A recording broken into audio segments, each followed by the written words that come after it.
Hey vinyl community, today I am going to be ranking the 70s studio albums of Elton John.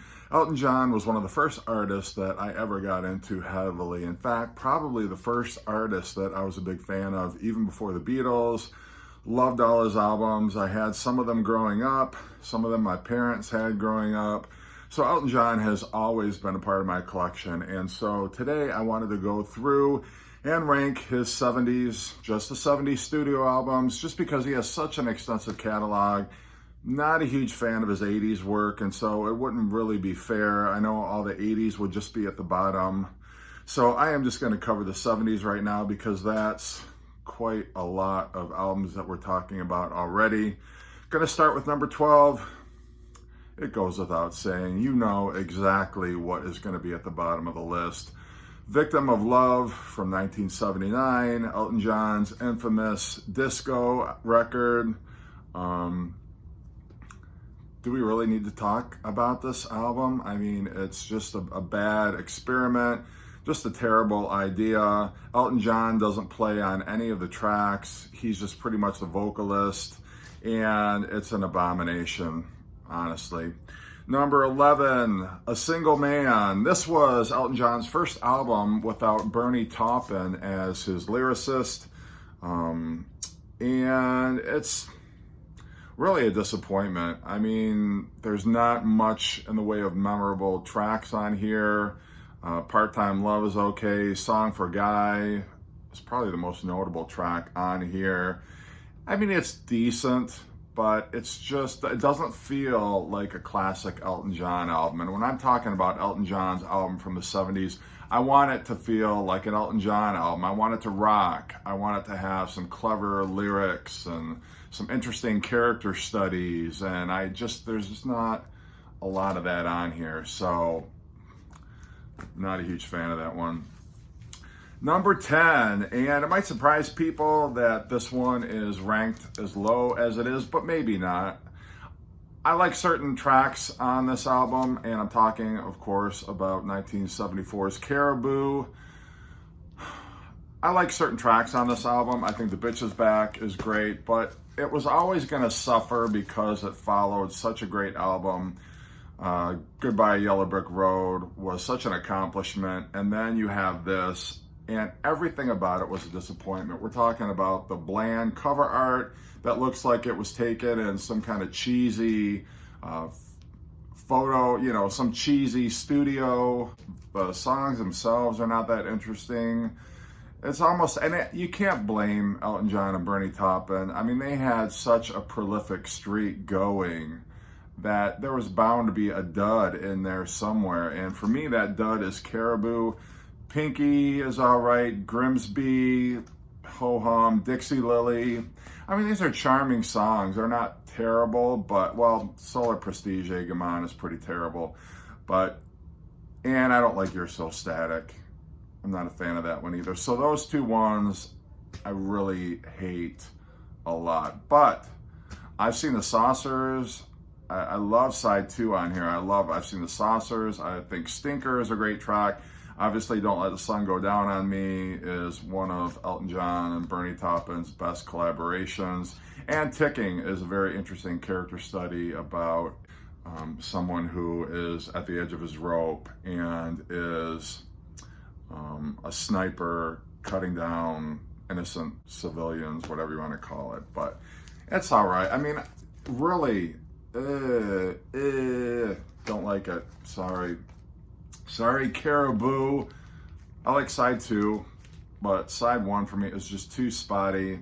Not enough on here that I really care for.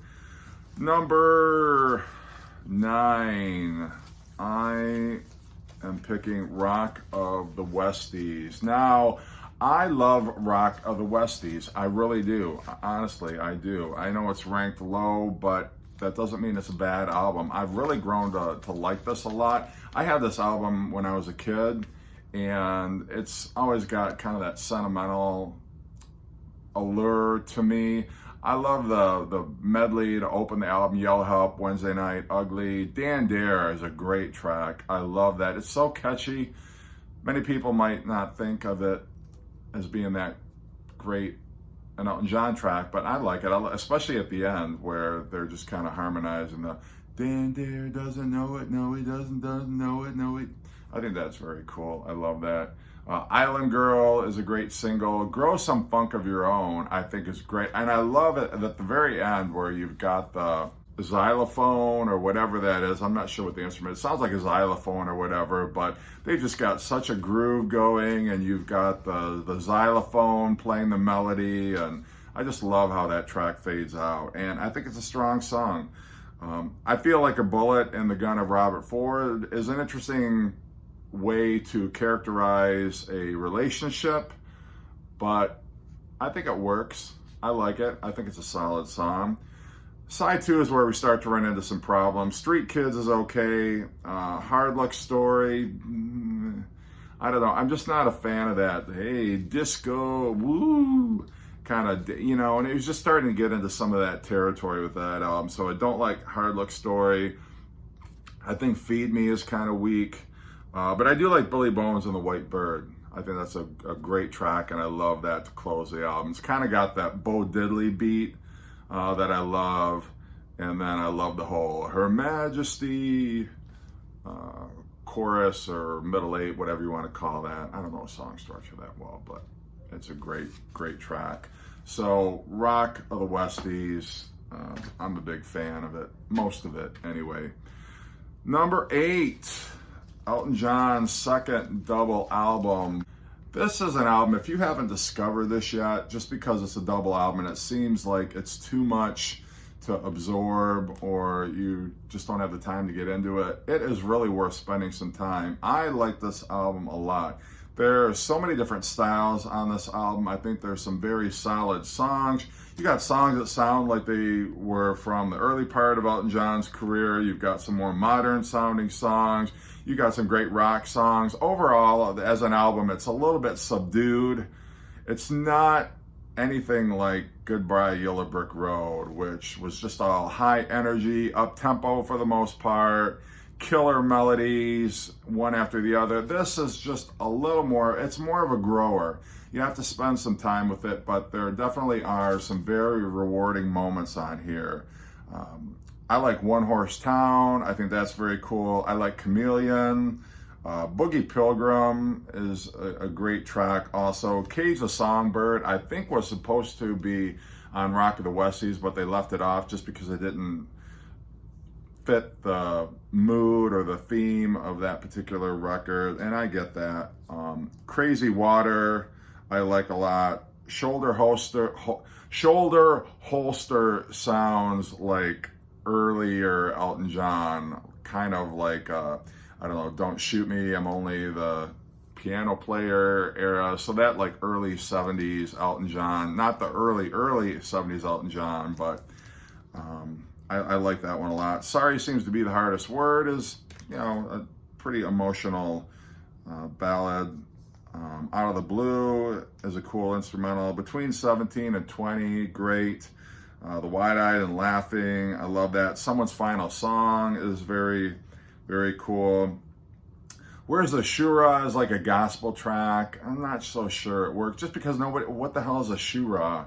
If I understood what Shura was, but I don't, so I don't like it as much as I would otherwise. If There's a God in Heaven, What He's Waiting For, kind of a classic Elton John, nice rocking track. I love Idol. Idol is almost like a piano bar ballad, but I love it. It works so well. It's got a great melody. It's kind of got that smoky piano bar feel to it, which I love. Theme from a non-existent TV series is okay. It's just an instrumental, as you might expect. And then Bite Your Lip, Get Up and Dance, almost pointed the way to Victim of Love. I wish they'd close the album out with something a little stronger, but yeah, I'm a big fan of Blue Moves. I actually am, in a way that's different from what I like about Goodbye Yellow Brick Road, but you'll find a lot to like on this album if you haven't checked it out already. Number 7, Elton John's debut album. Really classic album. You got Your Song on here. I love shorter song. I Think I Need You to Turn To is a great track. Take Me to the Pilot, one of Elton John's best songs.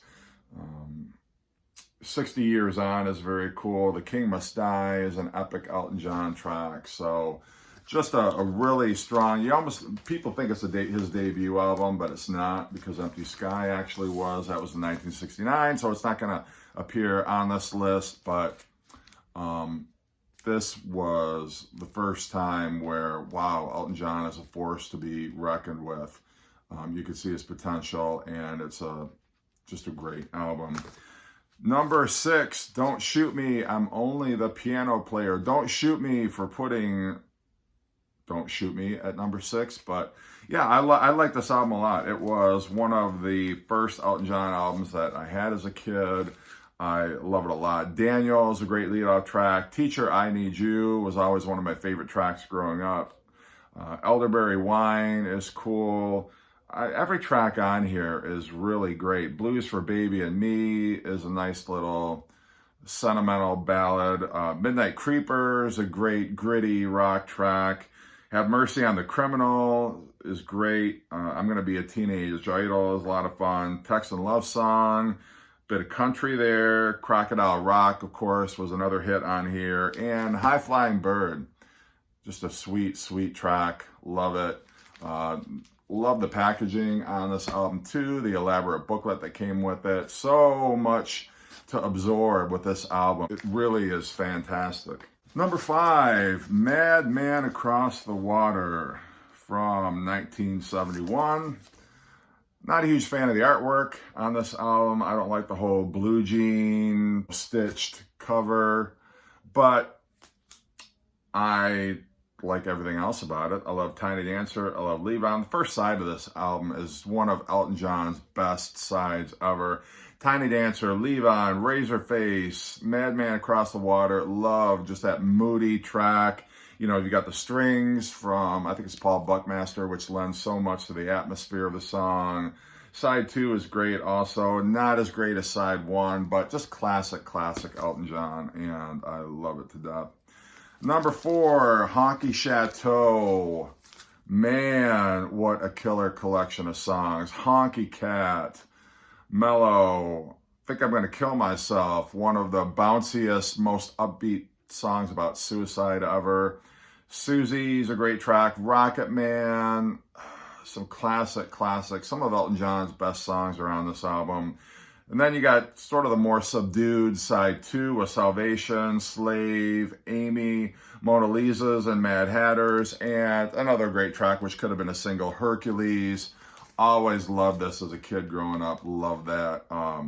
You know, and I always used to take the term cat literally, so I imagined like a house cat named Hercules, not realizing cat was like another form of dude or whatever, but yeah, love this album a lot, and so cool.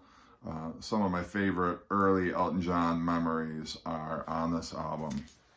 Number 3, Captain Fantastic and the Brown Dirt Cowboy, Elton John's first concept album. Of course, he did the sequel later on, but yeah, great collection of songs, very sentimental. I mean, these are themes that are near and dear to Elton and Bernie's heart, just because it's pretty much telling their story when they were struggling songwriters before they made it big. Great tracks on here. You got the title track. I love Bitter Fingers. Tell Me When the Whistle Blows. Someone Saved My Life Tonight is just an epic Elton John track. Even side 2 is really great. Gotta Get a Meal Ticket, I think, is great. We All Fall in Love Sometimes is fantastic. Curtains is a great closer. So just start to finish, and again, a great album packaging. After Caribou, which was so bland and so blah, like they didn't even put any effort into it, they really went over the top with this, with the illustrations on the gatefold. Inside, it came with 2 booklets. Just everything about this album was spectacular, and it delivers on its promise. Number 2, I got to go with Tumbleweed Connection. A contender for my favorite Elton John track of all time is Burn Down the Mission. Love that track. Love Come Down in Time. Love Your Father's Gun. I think Love Song, which Elton John didn't even write, is a great track. But so much great material on this album. You know, Son of Your Father is great. Country Comfort, just such a beautiful, beautiful country-themed track. Where To Now, St. Peter is great. Ballad of a Well-Known Gun. I mean, there's not a weak track on here. Every track is a 10 out of 10 for me on this album. And it's a perfect album in every way. But, you know, I got to go with my favorite.